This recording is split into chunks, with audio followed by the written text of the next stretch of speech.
position goes out in the bottom four. There was a little bit of contesting, I believe, with I'm Riveting also playing a 7 pentakill, but that was like a Viego Karthus kind of direction as well there. And there was a decent amount of actually like KDA happening in the lobby. There were 2 players who bottom forward with it, but then there's actually another one. I think I'm Riveting was also kind of on that KDA line before I'd be like, okay, there's too many KDA players, let me pivot over into finding this pentakill line, especially after finding the headliner Karthus, right? But it still goes to show there are a lot of outs that you can do. We've seen Ari have a little bit of success, not so much in this lobby, especially when going against players like Robin Songs and Jason Java, who have, you know, high rolled their spots, right? And just are playing well, right? Like Gangley had a huge on Jason Java, recognizing, hey, I need to have such a big cap. The Heartsteel cash out was insane, right? To get that Radiant Giant Slayer as well. That's such a good item at breaking through the front line and then getting to all these backliners, right? Because there are just such strong front lines around these reroll comps, right? But you're able to get through Robin Song's Pantheon 3 and other upgraded frontliners just, you know, that much faster. Yeah, and I also want to draw attention to Devliss's spot, who did bot 4 in that game. I believe ended up in 6th, but yeah. Devliss was playing around the salvage bin. And something you pointed out that I think is an excellent point, Crowan, is that some of these players are playing these flexible outs on level 8 and on level 7. We're seeing it on level 7 between the Riven, Yone, Samira, Twitch, all utilizing the IE. Well, when you play salvage bin, all of a sudden you can play these AP items and then flex between TF, Ari, Karthus. And Devliss, from what I could tell, it looked like they wanted to play more around the Karthus line, but when they hit the Ari, all of a sudden they were in a spot where they could transition into that and maybe turn an 8th into a 6th.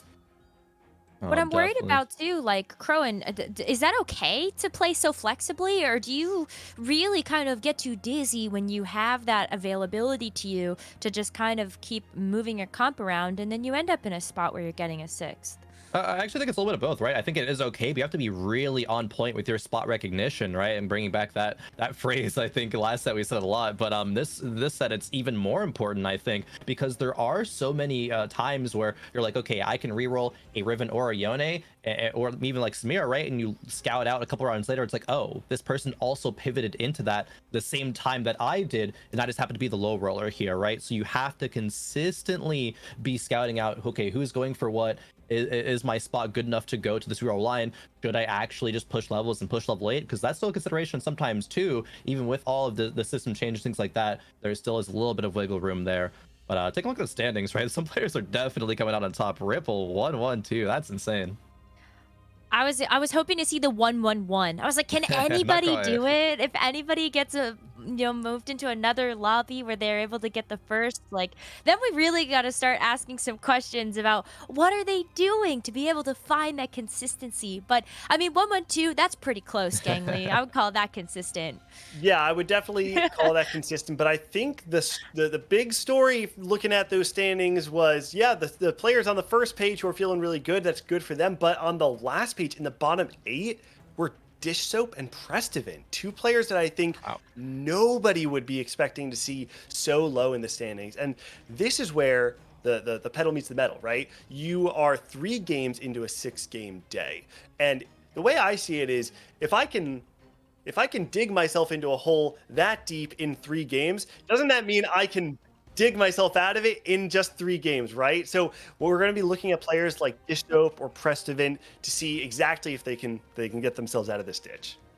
Well, that's what we're going to have to be looking towards for our 4th game. We are past the halfway point, which means that these players really got to kick it up a notch to make sure that they can solidify their spot in the top 32. So let's send it back over to Azael and Casanova to bring us through this 4th game.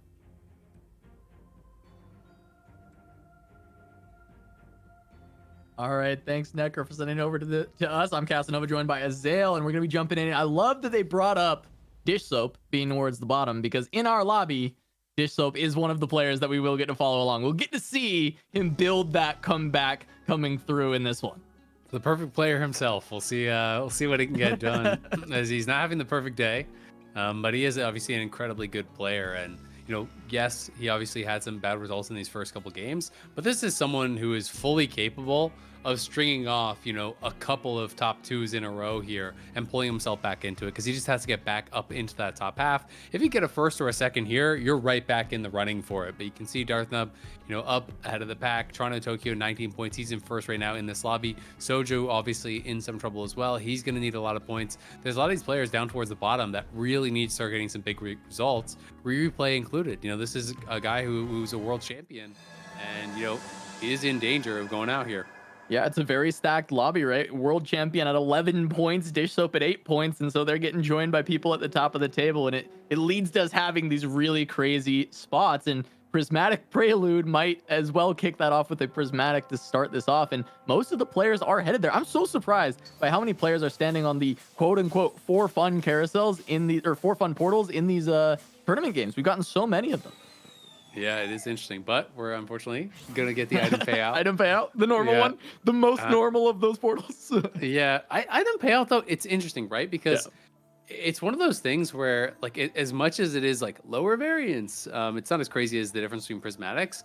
At the same time, if you get really poor items that you can't slam, it hurts your economy a lot, right? Because you're getting gold for slamming items. So if you actually get a really good item opening and things like that, it also is one of the things where generally people are really, really happy if they get an econ opening instead of the extra items.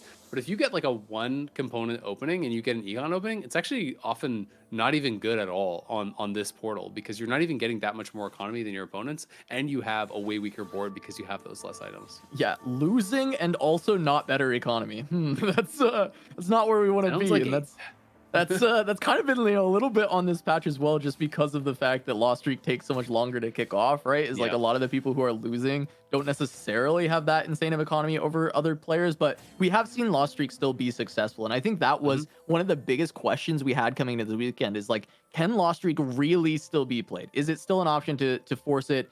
Is it just a Heartsteel thing? And no, we've seen it in Heartsteel, of course, but we've also seen players just kind of taking that Lost Streak, using the gold and making something happen. Yeah. I mean, it still works, but I think the big thing is it's less consistent and it's more risky as a result, right? Of course. Because you're not guaranteed to get that gold. You have to go deeper in the Lost Streak, and that's really that tough part about it is you have to go so far into these Lost Streaks to really get much value from it. And this is 8 gold on bench for Darthnub. Let's see if he's gonna get component, if it's gonna be eco opening. So it is just component. So standard for now. Oh, 5. So he has. I don't know, like, do you feel comfortable slamming anything there? Like, if you slam Titans, you're committing to melee reroll. I don't think you really want to slam a Sunfire. Nashers, it feels pretty bad to slam as well. So it's like, I always feel like I'm not in the best spot. Whereas here, we have Kandrew, who already just slammed a Hodge. So he's going to commit to that melee reroll. Buried Treasures is so good. Great. Buried Treasures is just like BIS on this. You have to take it. Because you're just getting both items and economy, right? Because you're getting those additional items that you can slam. Yeah, and usually Buried Treasure's one, you usually don't like that much, right? It's just like one item, it's 2 components, but it feels really nice in this spot because of what you just said, right? Like you get the extra economy from it, so you're kind of double dipping into your augment. I also wanted to call it quickly for Darthnub's board. You're asking like, oh, is there anything to slam here? And he was holding onto a pair of Seraphines, and I think Darthnub wanted to keep that line open. He wanted to be able to potentially play towards reroll Seraphine if he high rolled into one in his next shop or sometime soon. Yeah. And none of those items lent to it. And I think at that spot, Darthnub still was like, okay, I'm not going to try and like force this here. I'm going to, buy my shop. I'll try and make econ next round and reevaluate my position and see what else I can play. Yep. Is that, it looks like Iron Assets, I think there. For, yep. Gold in a component. Replay. So that one's actually a really good hit, in general. But he slams a Spark, which is not normally what you would see on 2-1, but obviously, wanted to get that additional extra bit of gold. Slam that in. Kandrew, a couple more Jinxes. I don't think with the Hodge slammed, you're going for a Punk reroll, though. I don't really expect that to be the case, but this is a lot of Punk units in his shop, right? Like, that's Jinx 2. He already has all the other ones. There's a Pantheon in shop as well. Gets a BF as his next item, so... I mean, if he wants to play melee reroll line, you obviously have Hodge. You can slam Edge of Night if you really want to commit to that. But I think for now, he's probably just going to hold on because he can't make the econ breakpoint anyway. So there's not really a need to slam your items unless it's actually going to get you those wins. It's going to be something you really want, or it's going to get you to that next breakpoint where you get additional interest. Yeah. And I think like rerolling just the standard punk units does not feel super good right now. And No. even then, it would be like rerolling Vi. I don't think Yeah. that's ever been good, right? Like, so I Well, mean, she's gotten buffs, but I don't she's know. terrible, but I think it's like it's. I have seen people play these lines where it's just if you natural into some 2-star punk units, even if you have a trash headliner like Vi, you kind of just use that to just play for now, and then Yeah. you hope you just hit the Jinx headliner or the whatever you're looking to play later, right?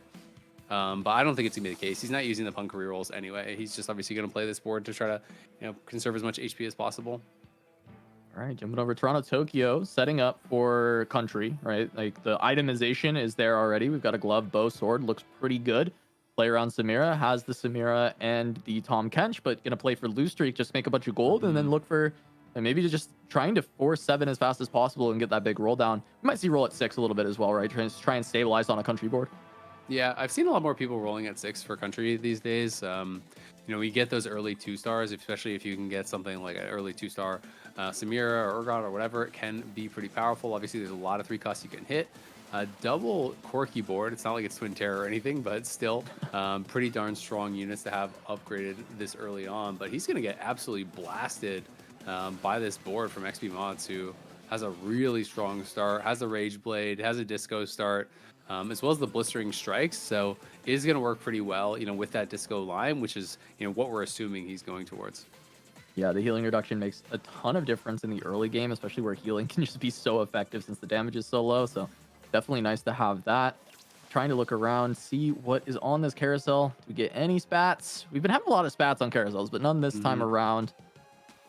Toronto, Tokyo with the first pick and see what he wants for the country kind of angle. Gonna grab an open cloak. Do you think he's for sure going to commit to the country? Because he didn't slam the IE, so it's like No. he clearly wants to, at least keep some options open. I don't think he's committed. I think Yeah. he wants that angle. Like that would be his ideal, right? That just makes everything easy for him, nice and buttoned up.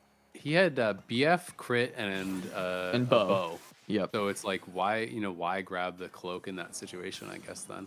Yeah, that's actually a really good point, right? Because cloak would either build I don't think he's gonna play Runons country. or Bloodthirster, and I know Runons is like good on Urgot randomly in the data. It's like but you're not trying to play around Urgot, right? No, You're trying to play and around you're not Samira. using your BF instead of an IE, right? If you're Exactly. if you're going to be playing around that. So to me, that kind of tells me he's not playing country. Like he doesn't want to play it.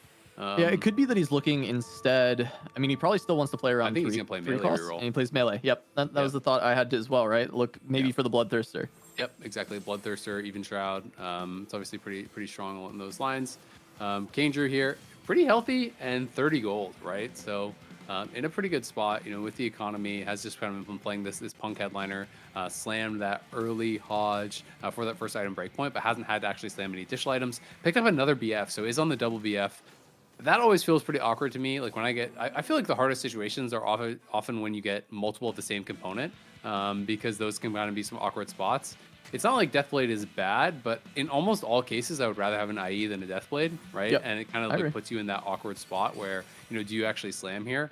Because if he wants to make 40 on this round, he either has to sell or slam an item, right? And I don't think he really wants to actually, do either of those things. He's going to look to sell the Pantheon to make 40 because he's not willing to slam one of those items. And here as well, you have 2 Samiras, but if you don't slam an item, you're not making 40. So I feel like with double Samira at level 4 and those items, I feel like he should just be slamming the IE and making 40. But if he doesn't, IE he is so safe unwilling too, to right? play it. Because like IE's also good on the melee lines as well, right? It's good on Yone, it's good on Riven, right? Like IE feels so safe here because you have so many lines open. I'm just so confused by the cloak pickup, really, because he had, he had first pick and went cloak.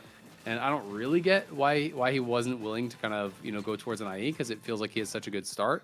We'll see if he did actually slam for that additional econ, but if not, like he's losing out on the interest. But if I'm level 4 with 2 Samiras and an IE sitting on my bench or IE component sitting on my bench, like I'm so happy to play country, right? Because there's a good chance, at 6 if you roll a little bit, you can get Samira too. If you get that headliner, you're already at 6 Samiras. Like that is, generally a pretty clear path that you could take. And country we've seen do very well. We've seen country get first place. I'm gonna be honest, Zale. I would have slammed it on 2-1. Like I'm so down to slam an IE. I would have slammed the IE forever ago, right? So it's actually really interesting to me that Toronto Tokyo is not valuing that IE so highly, especially the other item was an open bow, Corki right? Like 3, it by the way. leads so well into that. Without Ooh, rolling at all. one way. Kaiwing is rich, Yeah. and I don't. You're not gonna play Corki 3 though. Corki 3, I feel like I don't know. Oh, you can play it in the mid you game could, though. you It's could fine, play it right? for a while. Like, yeah, you but play it not for a like while. long term. You're not gonna commit to. You're not gonna commit to like Corki, I think. But I think if you get a free Corki, you're gonna take a free Corki, obviously. Those Yeah, I are mean, some weird items. You can kind of just. Oh yeah, I mean, I actually don't know what to slam exactly out of these items, but you can just slam whatever your like carry items you want to slam on the Corki, and then just sell it later. And Yeah. But usually go to level what 8. items do you want to slam there? Those are terrible. I'd have to take a long look at that item list. We'd have to go sit on that board for a moment and figure it out. That's one of those where you're just so sad, where you got a bunch, you have a Shojin slammed, you got a bunch of cloaks and belts and some crit. It's kind of like Pair of gloves. Yeah. With Shojin, you want to play AP, but there's nothing you really want to slam there. I mean, you could slam Spark, but kind of yuck. There's no no bows and stuff to really play around, so a little bit tough. Look at this. Darth is kind of just committing to the Seraphine, right? I mean, he's holding 5. He doesn't have the item slam for it, but I'm pretty sure like he held those the entire game, right? He rolled a little bit. He's looking to just play the Seraphine, and while the items aren't there yet, you can still put something together. I think that red buff can go on Seraphine instead of the normal Morellos. I think Morellos is of course better, but he also has the open tier to go towards Shojin, and then if he can get his super fans in there, you immediately just get the death cap. Yep, yeah. And I mean, you can play Nashers, you can play Deathcap, you can play Shiv. I've seen people play a lot of different stuff on it. Like, I think a lot of those things are all reasonable. We did hear Humbug at the top of the day talk about how he feels that having True Biss is so important on this patch. So it is always kind of interesting hearing, people's takes on that and seeing some of the math. I've seen a lot of people who were playing like Archangels on Karthus have now moved towards Deathcap and things like that to really hit that threshold on your first ult to try to one-shot some of the backliners. So it can be really important. Idealism that hit here for Toronto Tokyo. So he did slam the IE. So he obviously slammed the IE to make that econ breakpoint we were talking about. Does have the Kale just kind of as the item holder for now, but this is definitely a good spot for Country. Has an extra glove as well for that last Whisper. So like that's perfect items right now for the Samira that are kind of sitting on that Kale that he has available, and he's gonna slam Crown Guard. So I think he's gonna commit very likely to that Country line.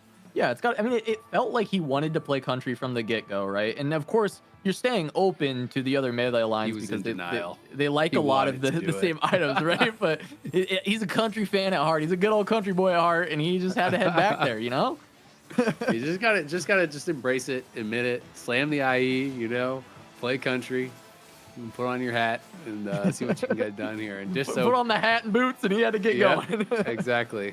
Get on your horse and ride him, cowboy. We'll see if Dish Soap can do anything here in this game.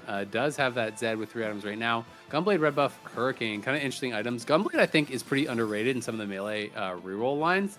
I was looking at some of the win rate deltas for Gunblade on some of these carries, especially the secondary carries. Like maybe you don't want it on your Yone or your Riven, but on the Viegos and things like this, they're kind of those secondary carries. It often actually performs really well, and sometimes even in some cases better than BT does. So it is pretty interesting. Darth Nub rolling it completely to 0 here for that Seraphine. Does not find the headliner. Has to actually take the Nico. That would have been his Seraphine 3.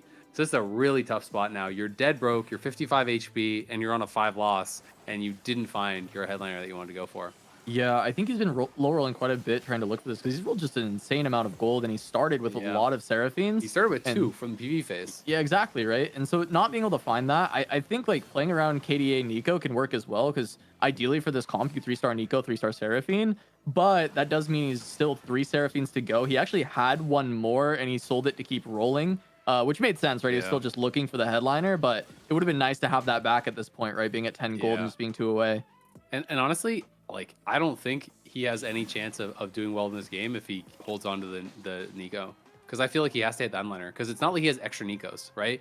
If he had picked up a bunch of Nikos on those rolls and he was a couple off of getting, a Nico 3, then I would be like, hey, you just hit that Nico 3 and you whatever. But he has 0 other Nikos. So he's 6 Nikos off Nico 3. It's not like you can just commit to that. Azael, you know why Toronto Tokyo took the cloak? So that he could just get a spat on the next carousel and make his country emblem. That's why he took that cloak, right? That's what it was for. Okay. He was just holding onto a cloak. Yeah. You know, we just didn't see the line. That's what you hey, do. you know what, Azale? You gotta know when to hold them, know when to fold them. All right, Yeah, and that's you it, just right? grief your brother, item just pick it up. economy. I just grief your item economy. Just pick up the cloak with the expectation of spat. Oh my god. Oh, Oh, see, he's going heavy. he's supposed to buy that that Katarina and sell it because now he can't get a country Yeah, I don't headliner think for a he little bit knows here. the You might not know the tech. reroll rules. Yeah. But So if you guys don't know, Toronto there's is such some a hidden rules basically with headliners. So if the headliner trait has the same trait as the unit that you want to get, and you do not buy and sell it, it actually will not show up in your shop for 4 more shops. So you're basically -8 gold. If you're rolling for a country Samira, and that country Katarina shows up, you can't actually find the Samira for for 4 more shops. So if you're only looking for that, it is basically that -8 gold. You could still find a Samira Executioner, but that's not really what you want, especially when you do have that country spat. You're going for 7 country. Yeah, 100%. Not able to get there. It looks like we see a Seraphine 3. I guess Darth Nub did find it, but it is a little bit maybe too little too late. Doesn't have the full items Yeah. on it. It's not the headliner broke. version, right? So it's pretty rough for Darth Nub. Yeah, it's tough. Toronto Tokyo obviously did buy that Guardian Amumu headliner. So pentakill spat now for Dish Soap. So he's going to be going into that 7 pentakill line, but he's not that rich. He is relatively healthy, so he has that going for him.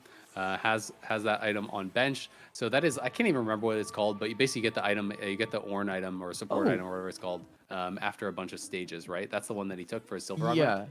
Yeah. I can't remember what that augment's called, but I know what it honestly does. can't. Yeah, I can't get it off the top of my Doesn't head. But this matter. actually is high. It is headliner Seraphine. I So actually he sold thought, the Nico. Yeah, he did sell the Nico, and he found it. So maybe this can be turned around. Not fully, right? I think this is still going to be hard pressed to play for top 4, but Darth Nub might be able to hold on and get a couple extra placements because the Seraphine line is very strong. Yeah, it is. He only has 1 Nico though. He at least hit an Echo 2, so that's something. But it's definitely an awkward spot. I mean, if he could get like quickly without spending much gold, get towards an Eco 2 and whatever, and have some more upgraded units in there, then I do think that there is some opportunity. But he obviously wants to level. He wants to get in 5 Spellweaver because it's a Spellweaver Seraphine. I think people generally prefer the KDA, as my understanding. I haven't played a lot of Seraphine reroll, but generally you do want the KDA. Obviously, when you're that low, you don't have the luxury of saying, nah, I'll just wait and get the next one after you've rolled all your gold and not hit anything. But yeah, if he can get 5 Spellweaver in, that's at least a pretty big upgrade. Ooh, an extra tier for Toronto Tokyo with the Idealism setup, so he can get 1 more glove. He can get another bit of value on that. Because Mosher, he sold so this time. So he sold it and then immediately sees Samira Executioner, which is pretty tough. Yeah, he has rolled a lot of gold without hitting the country. But when you have country spat, I feel like you need the country. He has to do it, right? Yeah. You have to. Yeah, he's going for it. So, and that's the thing tough. I wanted to say earlier, because you mentioned like, oh, he might not know the tech, right? But Toronto Tokyo is like one of the most studious TFT players that we have in North America. And I was like, if he doesn't know the tech, something is wrong. Like he's not playing the game or something. I will say, he could know the tech, but you're thinking about 1,000 things. It's a pressure exactly. Right. So maybe in that moment, it's not really like you're thinking about too many other things. But I do think you have to hold out for the country headliner. It's just a must. 7 country is such an insane spike that like I recently played a game with Wandering Trainer where I had 7 country, and it was in many rounds out damaging my Samira 3 with full items. And it was a wacky game where I had like the Wandering Trainer, so I got the traits from that. But I also had Twin Terror, so it was a Twin Terror Samira 3 with full items getting out damaged by my Hecarim. Yeah. It is that strong. Like you must play towards it. That is your way to win.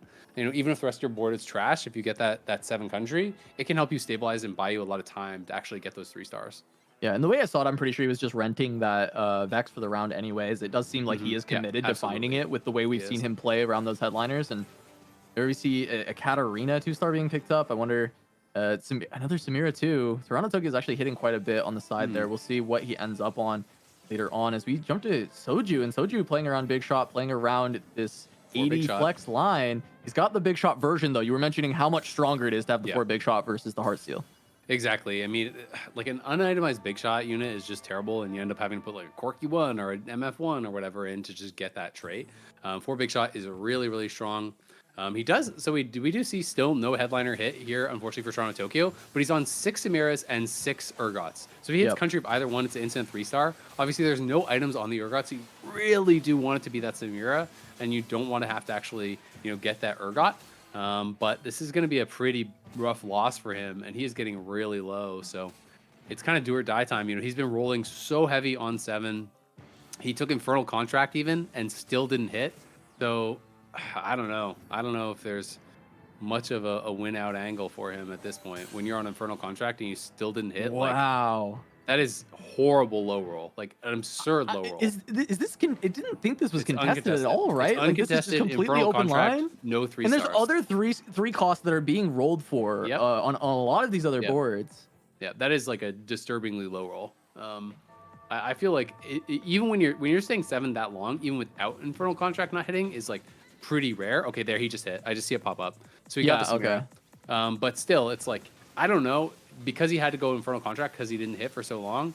Can you even win out from there? Even with 7 country, I'm not actually sure. I don't think you can win out, but at the very least, I think he can get a top 4 now with 7 country and Samira 3. So we'll see.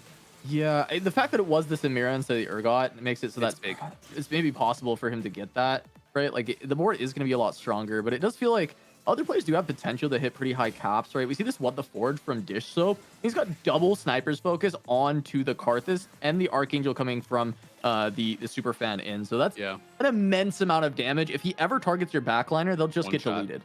Absolutely one shot. I am such a What the Forge hater though. I feel like this is the most lottery augment in the game almost. It kind of for a prismatic, it is insane how bad it can be. Like it can actually make you weaker straight up when you get bad items on it. So I'm really surprised Dish Soap of all people took that. Maybe he felt like, hey, that's really the only one I can click. Every other one is not going to work for me in this situation. But you're playing Pentacoli from that spot. If you just get like only AD items with the Karthus headliner or whatever, or AD tank and things like that, like you can definitely hit situations, and I've had them happen a lot of times, where you just end up with unusable items for your carries, and that can just be like, all right, you went from a good spot to you were just losing every round for the rest of the game. Yeah, I mean, it definitely has the high highs and the low lows for sure, right? Because you can also just hit like Manamune plus Sniper's Focus, and then it's like, all right, GG, you won the game, right? Plus like good items for a quali. And we did actually see another spat being picked up by Dish Soap, so potentially he can even add an additional Pentakill emblem and just go even higher with this cap. But Kane also having a ton of gold here to roll, hasn't yet full sent for this Yone and for this this Riven. But yeah, as you said, Heartsteel headliner, it's kind of the worst version of the Yone. But if you can 3-star the board, it's still going to be very, very powerful. Yeah, I mean, and he is getting additional cash outs, so it's not like it has no value. We'll see what he gets here. It's going to be some more gold kind of injected in. I'm going to be interested to see if he sells it, and actually, when he does his roll down, because he has a lot of gold and he's getting too low. Like he does have to, really send it at a certain point, and you have to make the judgment: can I actually win out with this variant of it? Like if I play for it, he just got another 2-star, so we'll see. Was that the 3-star? No. So I think he must have sold then. He did sell. Yeah, it's gone. But now he actually has 6 of them. He could just hit. That's 3-star Riven in shop 8-bit. He should buy it. He's got to buy it. Yeah. And he's got the item. He popped the items off anyway, right? So you can still itemize this Riven. Yep. And then you just need to pick up. You just need to pick up Garen Caitlyn and your 4 8-bit, and then you're 2 off of Yone 3. And if you get 4 8-bit and have a Yone 3 and Riven 3, that is a really strong board. Yeah. One of the problems, my guess is he has 0 8-bit stacks. Yeah, you can see the little arcade thing in the bottom right. So he has no 8-bit stacks, so the Riven is not going to be getting a lot of AD. And it is Gunblade Titan, so he doesn't have a 3rd item. So there's definitely problems here. He's still got to keep rolling. He's got to get 4 8-bit, and he's got to hit the Yone 3, and he's probably dead otherwise. He also doesn't even have Edgelord in. I think he really kind of messed up his transition. Yeah, I mean, he definitely needed to make some additional moves there. And I'm also really interested why he didn't put an additional item onto the Riven, right? He did have those 3 additional AD items and decided to put them on the Yone. And they did synergize well, right? And they were great Yone items, but he doesn't have the Yone 3 and he's dying, right? He's on 10 HP. Yeah. Speaking of dying, right? We got Darth Nub here with 4 HP. You just need Edgelord in, no matter what. Yeah. Like it's literally unplayable without Edgelord. Just like not even, the attack speed is massive, but not even just that. You need to have the dash. Like that is how your units get to the backline. That's how you win rounds, right? So not having a a Kale or something in is obviously rough. We'll see if we can get anything good from this. Super fan emblem. A digital super fan. So it does give you the Omnivamp at 4, but like, is that actually going to make the difference? Omnivamp and a little HP. It's something. Also, do you think you just do you just Guardian the Echo, because he has a lot of HP in these items, and even though it's not for Guardian, it's still playing 3 Guardians. Oh, I actually, okay. I actually like This is dropping good. a super fan. Yeah. I think this is better. That's kind of what I probably would have done. He actually went Infernal Contract as well, by the way. So he did hit Lulu 3 with that. So we have a couple Infernal Contract players, and he's going to be having to win here. We'll see if the Lulu 3, Seraphine 3 can get it done, but he is getting shredded through the Ahri moving forward. He's just got no front line and no way, I think, to actually win this round unless... Oh! That was from the Lulu cast. Crazy. She barely got that off, though. Dropped it like sub 10%. Fires off the third cast. Get the stun out on everything. And yeah, I mean, realistically, the Lulu 3, it's great and all. Does a lot of damage. We know people are playing Lulu reroll. This is a real thing people like. And so adding that to your Seraphine reroll is great. But the front line's pretty terrible. I mean, Darthnub wanted to hit Echo 3 or potentially Nico 3 as the additional add to the Seraphine when he picked Infernal Contract, and it didn't get there. And once again, we're kind of getting a close lobby. It's not as many players, but these bottom 3, right? XB Mots, Kandrew, and Darthnub all 10 and below here on stage 5, and very, very close to just dropping. Yeah, it's tough. At the very least, though, we do have the Yone 3 now in, and he got Edgelord in for Crowd Diver. So he's got that. He decided to go more for Crowd Diver instead of the additional 8-bit, or maybe he just didn't hit the 8-bit line. I think this makes more sense anyway, because 4 Crowd Diver is going to be more of a spike right now, and 8-bit's like that slow burn to stack up. So I think this makes a lot of sense. We'll see if he's going to be able to get it done against XB Mots. It is playing that Ahri in the back line, and the Yone's already there. This is going to be an easy cleanup, and XB Mots might be the one going down. Blitz, the only one surviving. That is going to be likely an 8th, but Darthnub does die, so it could be a 7th here. I think it's depending 7th. on how bad the loss is. Looks like a 7th, Darth took a big loss, right? -10 really big, from that spot, so does end up going 8th, and Darthnub was in a good spot as far as points are concerned, so the 8th, I mean, that can hurt quite a bit, but I think Darthnub can easily bounce back from that. It's a great point, because also, we look at this could start to balance things out, right? If some of the players are at the top start having some bad finishes, Dishsoap, who's at the bottom, he's sitting number 1 HP right now. We'll see if he can actually get a board together that can win out, because obviously there's a lot of people still alive. A lot of things can happen. Kandrew now does get up towards that level 8, so trying to see what he can get done. We talked about this earlier, though. This is kind of the awkward things about that support dummy, is that when you have a shroud on it, you're not getting full value from the other item. And his Toronto Tokyo with that Infernal Contract has that Hecarim spawning up and is actually tanking that Yone for a bit. We'll see if the Samira can deal with the Riven. It doesn't look like it's gonna happen, and the Hecarim not gonna be able to win this 1v3. Oh no, not at all. These are way too powerful, and I think finding the extra item for the Riven, being able to put together the Crowd Diver board. We saw that Yone walk up, and because the way you like to position country is in that little that little nook, you put them all together, right? And then so the double swipe just took out the entire front line. It just disappeared, and it was just the Hecarim and that Samira left. Do you want to go 9 country? No, I guess you just get to drop one, right? You get to drop one of the bad country units. Well, there isn't 9 country, right? No, there isn't. Yeah, exactly. Yeah. Just give someone an extra hat. Just for fun. It's just more hats for the board. Yeah. So you can drop a garbage unit, try to tech something else out. Also, he was sitting on a ton of gold, so it actually could be potentially a bit more of a spike than usual. Oh, Vex 3.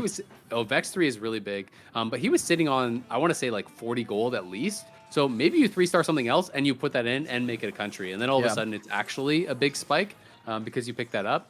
But we have Last Stand proc for replay. He has a pretty darn strong board. He couldn't actually find the Alawi, unfortunately for him.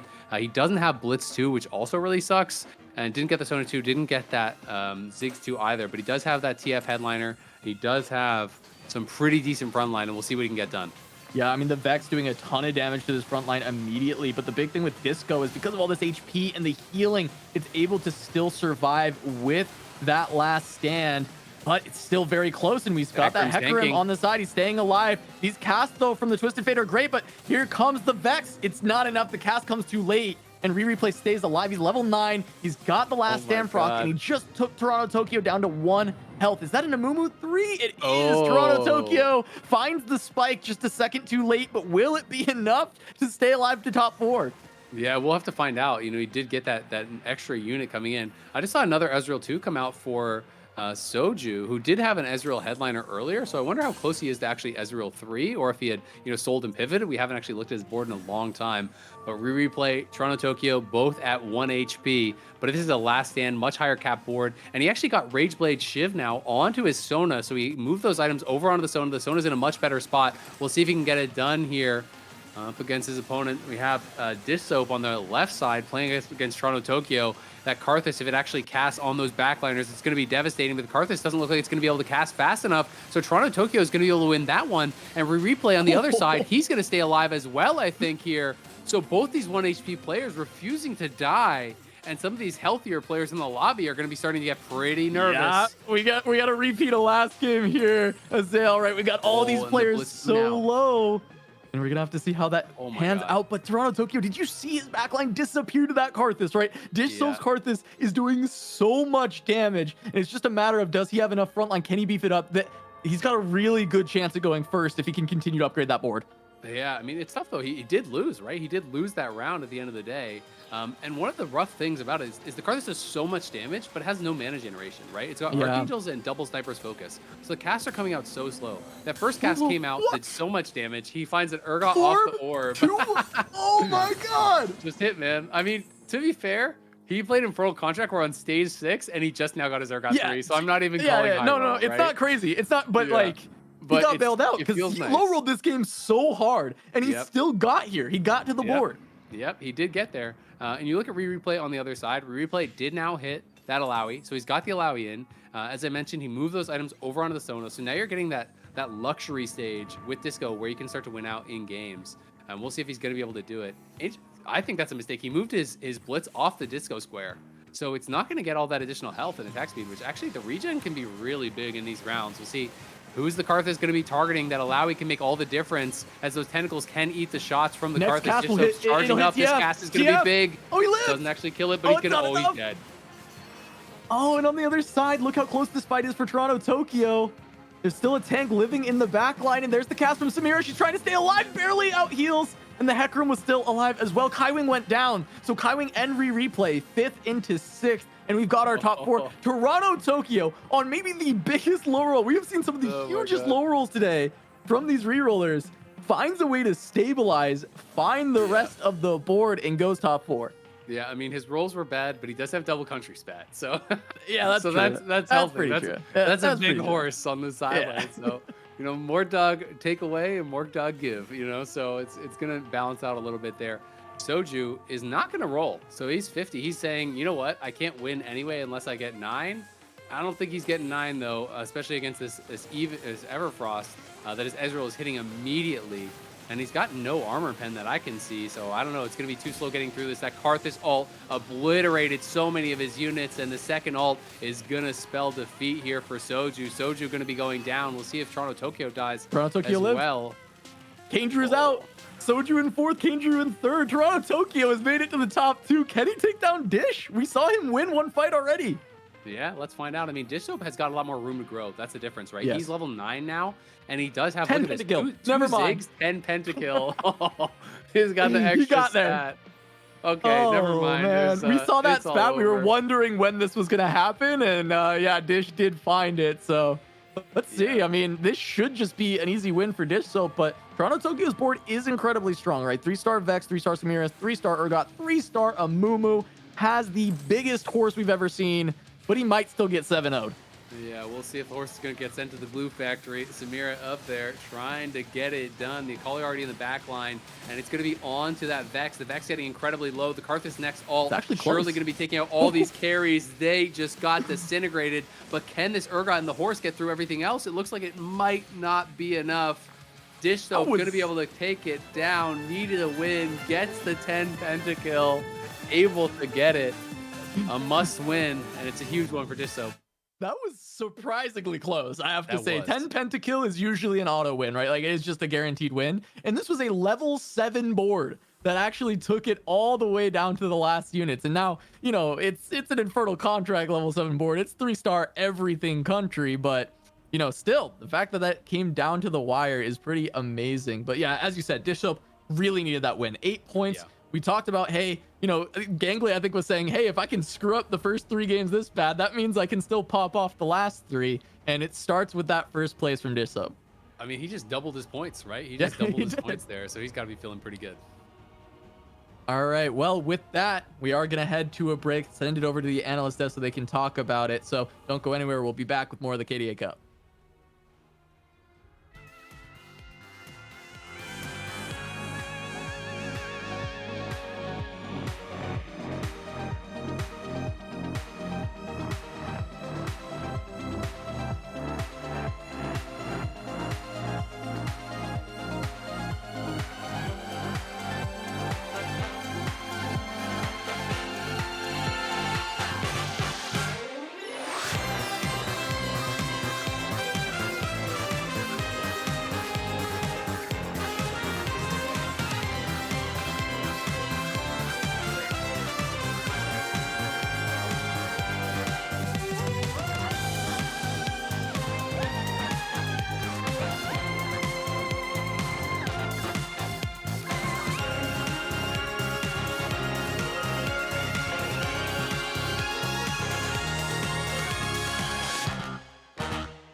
Welcome back, everybody, to the TFT Remix Rumble KDA Cup. We have finished 4 games here for day number 3, and there's a lot that we can take away from that game 4. So I've brought in the big guns, Crowan and Gangly, to break down that game. And we've got to start from the very beginning. Item payout, yet another portal that I feel like really has shaped the pace of this lobby, Gangly.